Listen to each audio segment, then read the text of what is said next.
जब कभी ऐसा देखने को मिला हो कि लोगों में उत्साह नहीं है, निराशा है, घर से बाहर नहीं निकल रहे हैं, वोटिंग बूथ पर लाइन नहीं है, प्रेडिक्शन करना हमेशा मुश्किल है, लेकिन इतने चुनाव देखने के बाद आपको क्या लगता है कि रिजल्ट तो आएगा ही? तो ये कैसा रिजल्ट होता है अक्सर जब लोग बाहर नहीं निकलते तब? पुष्यमित्र पहले आप, पुष्पेंद्र जी उसके बाद। नहीं, क्लासिक थ्योरी तो यही है कि जब वोटर टर्नआउट कम होता है, उदासीनता होती है, तो सत्ता के पक्ष में थोड़ा-सा झुका हुआ चुनाव होता है और वैसा ग्राउंड में कई बार दिखता भी है। हुँ, लेकिन कई बार क्लासिक थ्योरीज़ जो है वो फेल भी होती हैं और क्योंकि कई सारे फैक्टर्स होते हैं अलग-अलग इलाके में। इस बार सत्ता पक्ष और विपक्ष ही दो धड़े नहीं है, एक जनसुराज भी है और भी कई फैक्टर जैसे कि एमआईएम है और और छोटी-छोटी पार्टियाँ हैं। तो अलग-अलग फैक्टर्स हैं, जैसे तेज प्रताप यादव कुछ सीमित इलाके में वो भी कोशिश कर रहे हैं। तो फैक्टर्स बहुत सारे हैं बिहार में, इसलिए किसी भी बहुत स्पष्ट नतीजे पर नहीं पहुँच सकते हैं, लेकिन उदासीनता जब होती है तो सत्ता पक्ष को लाभ होता है, ये तो क्लासिक थ्योरी है। हुँ। पुष्पेंद्र जी, अपवाद है इसका जी, कुछ या फिर यही क्लासिक थ्योरी इसीलिए क्लासिक है क्योंकि हर बार यही सही साबित हो रही है? नहीं ऐसा ज़रूरी नहीं है क्योंकि हुँ, ये हमें मालूम नहीं है कि जो लोग आए हैं फिर भी लोग वोट डाल रहे थे। तो जो लोग आए हैं ये किसके पक्ष के आए हैं? किस साइड में ज़्यादा उदासीनता है?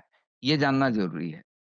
तो और लेकिन दिक्कत जानने में ये है कि इस बार चूँकि कैम्पेनिंग उस तरह की दिखी नहीं, कहीं नहीं लग रहा था कि आज चुनाव है, कल परसों तक कुछ ऐसा इस इलाके में भी नहीं लगा, इधर मैं रहता हूँ, जहाँ एक और मिडल क्लास, थोड़ा-सा अपर साइड का मिडल क्लास वो भी है, बिल्कुल लोअर क्लास के लोग भी हैं, एक जाति का भी है और और समुदाय भी है, क्रिश्चियन समुदाय लेकिन भी। आप तो अर्बन इलाके में रह रहे हैं पुष्पेंद्र जी। हाँ, क्या पता अर्बन ये एक भारी फ़र्क हो कि अर्बन इलाकों में उस तरह का शोर वैसे भी थोड़ा कम होता है और हो सकता है पुष्यमित्र हमें बताएँ कि गाँव, देहात, कस्बों में थोड़ा-सा जोश तो था, इसके मुकाबले।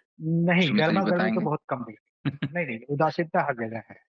उदासीनता है। इस चुनाव को एक अनंत सिंह ने गरमाया, एक हुँ, खेसारी लाल यादव ने गरमाया, कुछ मैत्री ठाकुर ने गरमाया। हुँ। यही 3-4 लोग हैं जिन्होंने इस चुनाव को थोड़ी-सी गर्मी दी। बाकी तो तो इस फ़िल्म में ठंडा-ठंडा था। मसाला तो बहुत था लेकिन, देखिए आप जहाँ बैठे हाँ, हैं, आपके पीछे में मुझे गब्बर सिंह का स्केच दिख रहा है, लिखा हुआ है, "अरे ओ सांभा कितना इनाम रखे है सरकार हम पर।" तो नहीं, इससे मुझे पता नहीं क्यों संयोग है, दुर्योग है, अनंत सिंह याद आ गए। तो पूरा मसाला तो था इस फ़िल्म में, फिर भी उदासीनता है आप लोग कह रहे हो और मुझे हैरत है कि दोनों सहमत हैं एक-दूसरे से। नहीं, क्या ये रह गई सही कमी? बात है। देखिए दो मैं तो देखिए तुलना 2024 के लोकसभा चुनाव से कर रहा हूँ हुँ, और उसकी तुलना करके मैं बता रहा हूँ क्योंकि 2020 के इलेक्शन के टाइम में मैं उस समय यहाँ नहीं था। ये दिक्कत थी। तो इसीलिए मैं तुलना नहीं कर पा रहा हूँ उससे। अ, तो उस हिसाब से तो कमी थी और या तो सत्ता पक्ष मान के चल रहा है कि वो तो जीतेगा ही, या तो उसके पास वही कॉन्फिडेंस ज़्यादा है हुँ, और या फिर जो विपक्ष है, विपक्ष ने माना कि सत्ता पक्ष का एंटी इनकम्बेंसी इतना बड़ा है कि पटना पे उतना ध्यान देने के बजाय बाकी जगह पर उसके बाहर में ध्यान दिया जाए और शायद हम जीत जाएँगे एंटी इनकम्बेंसी से। क्योंकि इस हुँ, बार देखिए हम तो यहाँ पर हैं बिहार में और बिहार में पटना में रहने के बावजूद सभी जगह से मित्र हैं, सब जगह से लोगों से बात होती है, सुनते हैं, बहुत सारे पत्रकार से मिल रहे हैं।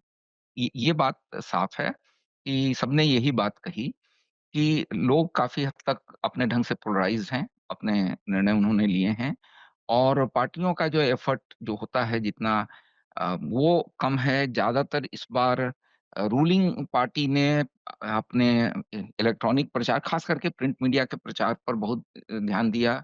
हुँ, टीवी के ज़रिए अपने प्रचार पर ज़्यादा ध्यान दिया और लोकल जो कैम्पेनिंग होती थी, डोर टू डोर होता था, बड़े छोटे प्रभात फेरियाँ चलती थीं, छोटे-छोटे जुलूस बनाकर लोग घूमते थे, गली-गली में घूमते थे। इस पर उन्होंने इस बार ज़्यादा जोर नहीं दिया। तो ये दिखता भी था, विज्ञापन बहुत ज़्यादा दिखते थे रूलिंग पार्टी की ओर से। विज्ञापन का जहाँ तक मामला है तो फिर वो कंप्लीटली आउट क्लास कर देते हैं विपक्ष को क्योंकि विपक्ष का मुझे बहुत कम थोड़ा बहुत दिखा। फिर अगर ज़्यादा विज्ञापन दिखा, शोर-शराबा दिखा तो वो जन स्वराज पार्टी का था, जो अच्छा। टीवी पर भी दिखता था और अखबारों में तो कम था लेकिन टीवी के ऊपर में छोटे-छोटे जो क्लिप हैं और वो लंबे समय से चल रहे थे। और आश्चर्यजनक था कि कुछ शुरू में जब उनके विज्ञापन हुए तो ये पता नहीं चल रहा था कि किसका विज्ञापन है। केवल वो 15 साल लालू पीरियड का जो था उसके खिलाफ में उसमें प्रचार चल रहा था।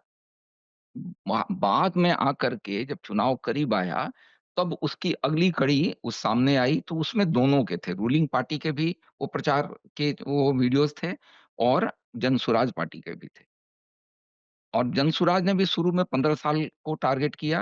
अ, हुँ। ये अभी की रूलिंग पार्टी ने भी शुरू के वो 15 साल लालू के जो थे, उसको उन्होंने टारगेट किया।